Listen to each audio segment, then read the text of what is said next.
بالله من الشيطان الرجيم. بسم الله الرحمن الرحيم. إن المسلمين والمسلمات والمؤمنين والمؤمنات والقانتين والقانتات والصادقين والصادقات والصابرين والصابرات والخاشعين والخاشعات والمتصدقين والمتصدقات والسائمين والسائمات والحافظين فروجهم والحافظات والذاكرين الله كثيرا والذاكرات أعد الله لهم مغفرة وأجرا عظيما. صدق اللہ العظیم. ابھی جس آیت مبارکہ کی میں نے آپ حضرات کے سامنے تلاوت کی ہے، اس آیت میں اللہ تعالیٰ نے ایمان والے مردوں اور ایمان والی عورتوں کے لیے 10 صفات کا ذکر کیا ہے. کہا کہ جو مرد یا عورت ان صفات سے اپنے آپ کو آراستہ کر لے، اللہ تعالیٰ اس کو 2 انعامات دیں گے، ایک مغفرت اور دوسرے اجر عظیم. الحمدللہ تقریباً 6 صفات سے متعلق تفصیلات آپ حضرات کی خدمت میں تھوڑی سی تفصیل کے ساتھ ذکر کی جا چکی ہے. پہلی صفت ان المسلمین والمسلمات اسلام، دوسری صفت والمؤمنین والمؤمنات ایمان، تیسری صفت والقانتین والقانتات فرمانبرداری، چوتھی صفت والصادقین والصادقات سچائی، پانچویں صفت والصابرین والصابرات صبر، چھٹی صفت والخاشعین والخاشعات عجز و انکساری، ساتویں صفت والمتصدقین والمتصدقات صدقہ کرنے والے مرد اور صدقہ کرنے والی عورتیں. گزشتہ سبق میں صدقے سے متعلق کچھ ضروری باتیں آپ حضرات کی خدمت میں عرض کی گئی تھی.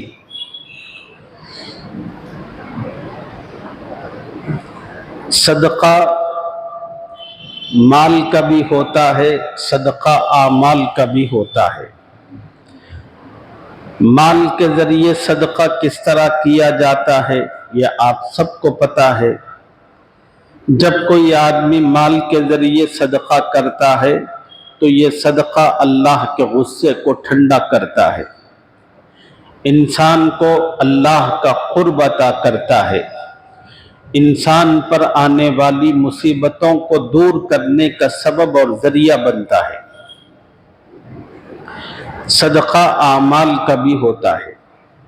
عام طور پر لوگ صدقے کا جب ذکر سنتے ہیں تو کہتے ہیں کہ مولانا ہمارے پاس اتنی گنجائش نہیں ہے کہ ہم مال کے ذریعے صدقہ دیا کریں.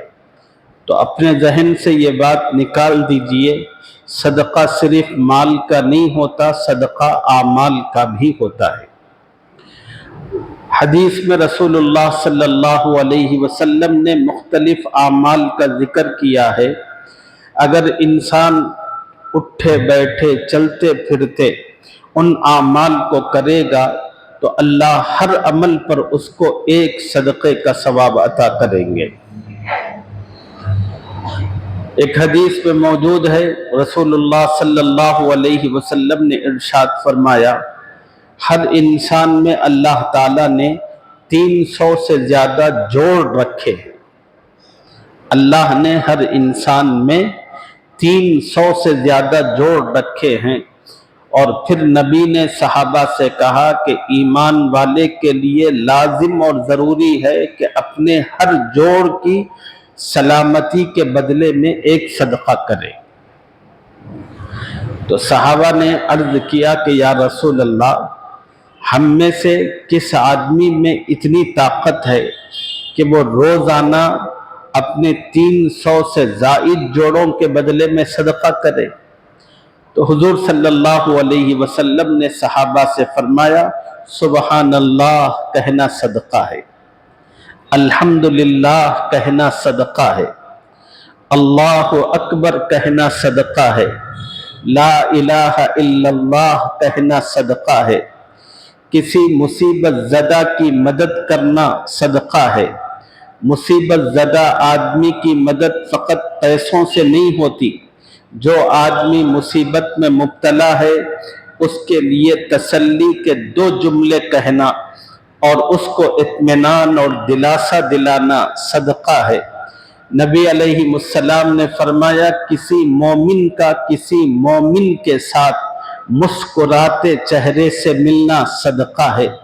نبی علیہ السلام نے فرمایا، میاں بیوی کا ایک دوسرے کو دیکھ کر مسکرانا صدقہ ہے، میاں بیوی کا آپس میں بیٹھنا صدقہ ہے، قریب قریب بیٹھنا صدقہ ہے، میاں بیوی کا ایک دوسرے کے منہ میں لقمہ دینا صدقہ ہے۔ نبی علیہ السلام نے یہاں تک فرمایا، اگر کوئی شوہر اپنی بیوی سے ہم بستری کرتا ہے تو یہ ہم بستری بھی صدقہ ہے۔ صحابہ نے بڑی حیرت سے عرض کیا کہ یا رسول اللہ، ہم تو اپنی بیویوں سے اپنی خواہش پوری کرنے کے لیے ملتے ہیں، کیا اس پر بھی اللہ کی جانب سے صدقے کا اجر و ثواب ملتا ہے؟ حضور صلی اللہ علیہ وسلم نے فرمایا، کیوں نہیں؟ اگر تم اپنی خواہش غلط راستے سے پوری کرو تو کیا اللہ نے اس کے لیے سزا متعین نہیں کی؟ سب نے کہا کہ ہاں، جب تم اللہ کے حکم کو صحیح طریقے سے پورا کرو گے تو پھر اللہ تعالیٰ تمہیں اس پر اجر و ثواب عطا فرمائیں گے۔ رسول اللہ صلی اللہ علیہ وسلم نے یہ تمام کے تمام اعمال ذکر کیے۔ اب کتنے حضرات ہیں جو بڑی عمر کے ہیں، اٹھے بیٹھے سبحان اللہ الحمدللہ کہنے کی عادت ڈالے۔ دیکھیے آج ہم کتنے خوش قسمت ہیں، بیٹھیں تو اٹھ سکتے ہیں، اٹھے تو بیٹھ سکتے ہیں۔ صرف پیروں کے جو جوڑ ہیں اللہ تعالیٰ نے انہیں سلامتی عطا کی ہوئی ہے، انہی پیروں کے جوڑوں کی بنیاد پر ہم اٹھتے بھی ہیں، بیٹھتے بھی ہیں۔ یہ اللہ کی کتنی بڑی نعمت ہے، یہ آپ کو سمجھ میں آئے گا جب آپ اپنے عمر رسیدہ ماں باپ کو دیکھیں گے۔ اگر وہ اٹھتے ہیں تو بیٹھنا ان کے لیے مسئلہ ہے، اگر وہ بیٹھتے ہیں تو کھڑا ہونا ان کے لیے مسئلہ ہے۔ ان کے پیر کے جو جوڑ بند تھے اللہ تعالیٰ نے ان جوڑ بندوں کے اندر عمر کی زیادتی کی وجہ سے کمی کر دی۔ اب جسم کے ہر جوڑ کے سلسلے میں سوچتے چلے جائیے۔ صبح جب اٹھتے ہیں تو دیکھیے الحمدللہ میری آنکھ صحیح دکھ رہی ہے، الحمدللہ میرے کان برابر سن رہے ہیں، الحمدللہ میری زبان سے بات نکل رہی ہے، الحمدللہ میرے ہاتھ حرکت کر رہے ہیں، الحمدللہ میرے پیر حرکت کر رہے ہیں، الحمدللہ میں اچھی طرح اٹھتا بیٹھتا ہوں۔ اس طرح ہر چیز کے اندر اور اپنی گفتگو کے اندر سبحان اللہ الحمدللہ اللہ اکبر کی عادت پیدا کرے۔ کوئی آپ سے پوچھے کہ صاحب کیسے ہیں، کہیے سب سے پہلے الحمدللہ، اللہ کا بڑا کرم ہے کہ میں بہت اچھا ہوں۔ کوئی آپ سے سوال کرے کہ آپ کے بیٹے کیا کرتے ہیں، کہیے کہ الحمدللہ میرا بیٹا یہ کرتا ہے۔ آپ کی بیٹی کیا پڑھتی ہے، کہیے الحمدللہ یہ پڑھ رہی ہے۔ کبھی سبحان اللہ، کبھی الحمدللہ، کبھی اللہ اکبر۔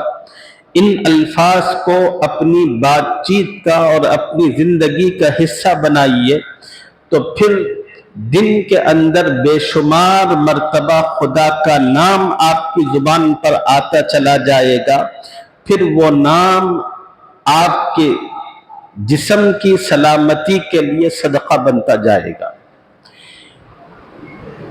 رسول اللہ صلی اللہ علیہ وسلم نے ایک اور حدیث میں فرمایا، اگر کوئی مسلمان یہ بھی نہ کرے 9-10 بجے کے وقت، چاشت کا جو وقت ہوتا ہے، اس وقت میں 2 یا 4 رکعت نماز پڑھے تو اللہ تعالیٰ ان 2 یا 4 رکعت والی نماز کو انسان کے پورے جسم کے جوڑوں کے لیے صدقہ بنا دیتے ہیں۔ اب آپ بتائیے کہ 9-10 بجے کے وقت 2-4 رکعت نماز پڑھنا کون سا مشکل کام ہے؟ مرد حضرات کے لیے مجبوری ہو تو پھر وہ اللہ کے ذکر کو اپنی زندگی کا حصہ بنا لے۔ میری مائیں جو گھروں میں رہتی ہیں، ان کو چاہیے اگر خدا نے ان کو فرصت دے رکھی ہے تو بڑے اہتمام سے اس نماز کی عادت پیدا کرے۔ اس نماز کے 2 فائدے ہیں، چاشت کی نماز کے 2 فائدے ہیں۔ پہلا فائدہ یہ ہے کہ اس نماز کو پڑھنے سے انسانی جسم کے تمام جوڑوں کا صدقہ ہوتا ہے۔ دوسرا فائدہ یہ ہے کہ اللہ روزی میں برکت عطا کرتے ہیں۔ دنیا کا کون ایسا انسان ہے جس کو روزی کی برکت نہیں چاہیے؟ ہر گھر کے اندر ہا ہو کا عالم ہوتا ہے، مہینہ قریب ہوتا ہے ختم کے تو بڑی پریشانی ہوتی ہے، گوشت آتا ہی نہیں، دال پکتی رہتی ہے، بچے منہ بناتے رہتے ہیں۔ تو یہ جو جتنی چیزیں ہوتی ہے وہ رزق کی تنگی اور بے برکتی اللہ اس نماز کے ذریعے رزق کی وسعت کو وابستہ کر رکھا ہے۔ جب کوئی مسلمان مرد یا عورت اس نماز کو پڑھتی ہے تو پھر اللہ تعالیٰ روزی کی برکتیں اس گھر میں شروع فرماتے ہیں۔ ویسے ماؤں کو بھی چاہیے، 9-10 بجے کا وقت وہ ہوتا ہے جس میں تمام کے تمام بچے اسکول چلے جاتے ہیں، شوہر بھی کام پر نکل جاتے ہیں۔ اگر آپ کے گھر میں 11 بجے نکلتے ہیں تو ان کو 11 بجے جانے دیجئے۔ جب وہ چلے جائیں 2 رکعت مصلی بچھا کر پڑھ لے اور سلام پھرنے کے بعد اللہ کے سامنے اپنے دامن کو پھیلاتے ہوئے کہیں، اے میرے اللہ، میرے شوہر، میرے بچے کام کے لیے گئے ہوئے ہیں، کوئی نوکری پر ہے، کوئی تجارت پر ہے، اے اللہ اپنے کرم سے ان کی روزی میں برکت عطا فرما، ان کو حلال روزی عطا فرما۔ بس 2-4 جملے اگر خاتون مانگ لے تو اللہ اس کی دعاؤں کی لاج رکھتے ہوئے اس گھر میں خیر و برکت عطا فرمائیں گے۔ اور کون کون سے اعمال قیامت میں انسان کو فائدہ دیتے ہیں؟ سب سے بڑا عمل جو انسان کو فائدہ دیتا ہے، بس اس کو بتا کر آج کی اپنی گفتگو کو سمیٹتا ہوں۔ حضرت عائشہ رضی اللہ تعالی عنہا ایک مرتبہ اپنے گھر میں بیٹھی رو رہی تھی۔ نبی رحمت صلی اللہ علیہ وسلم گھر میں داخل ہوئے تو دیکھا کہ عائشہ اماں رو رہی ہیں، تو اللہ کے نبی کو حضرت عائشہ سے بڑی محبت، بڑی الفت، بڑی انسیت تھی، تو اللہ کے نبی محبت سے انہیں عائشہ نہیں حمیرہ کہہ کر پکارتے تھے۔ تو اللہ کے نبی نے کہا کہ حمیرہ کیا بات ہے، کیوں رو رہی ہو؟ تو اماں حضرت عائشہ رضی اللہ عنہا نے کہا کہ یا رسول اللہ، مجھے اچانک قیامت کا منظر یاد آ گیا، قیامت کا دن کتنا بھیانک اور وحشتناک ہوگا۔ اللہ کے نبی اس دن کی شدت کو یاد کر کے رو رہی۔ آپ اندازہ کریں حضرت عائشہ کون ہے؟ یہ رسول اللہ صلی اللہ علیہ وسلم کی زوجہ محترمہ، ساری امت کی ماں۔ ان کے لیے یہی بات کچھ کم تھی کہ اللہ نے اپنے نبی کی رفاقت کے لیے ان کا انتخاب فرمایا۔ اور عائشہ کون ہے؟